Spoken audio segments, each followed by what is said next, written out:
불이 날 당시 병원에는 입원 환자가 88명이나 있었지만 의료진과 함께 신속히 대피해 인명피해가 나지 않았습니다. 3년 전 45명이 숨진 밀양 세종병원의 참사 때와는 달랐습니다. 한밤중 연기가 가득 찬 병원에서 100명이 넘는 사람들이 모두 어떻게 안전할 수 있었을까요? 윤경재 기자가 취재했습니다. 불이 났을 때 병원에는 환자 88명이 있었습니다. 이 가운데 66명이 70살 넘는 고령 환자였습니다. 불이 시작된 지하 1층 비품 보관실에는 스프링클러도 없었습니다.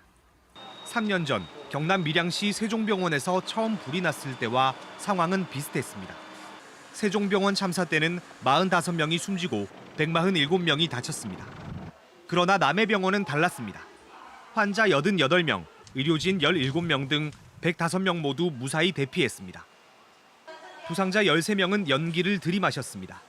이번 화재 때는 무엇이 어떻게 달랐을까요? 처음 신고가 들어온 시각은 새벽 1시 53분 33초.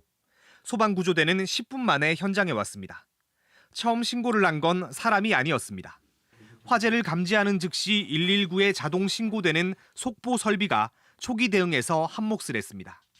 도움이 된 거죠. 만약에 지하 1층 다 탈 때까지 몰랐을 수도 있었겠죠. 이게 한 번, 두 번, 세 번 이렇게 울려주니까. 평소 실시해온 모의 훈련도 대피로를 찾는 데 도움이 됐습니다. 일부 입원 환자들은 간호사들이 안내하는 대로 옥상과 사다리를 통해 탈출했습니다. 다른 환자들은 대부분 계단을 통해 1층으로 내려가 대피했는데 신관 통로에 설치된 철제 방화문이 열기와 연기를 막아 추가 피해를 막을 수 있었습니다.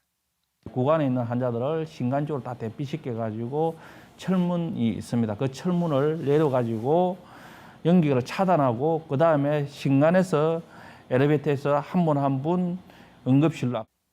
이번 남해병원 화재는 자동 신고 시스템과 방화문 그리고 의료진의 침착한 대처로 큰 피해를 막을 수 있었습니다. KBS 뉴스 윤경재입니다.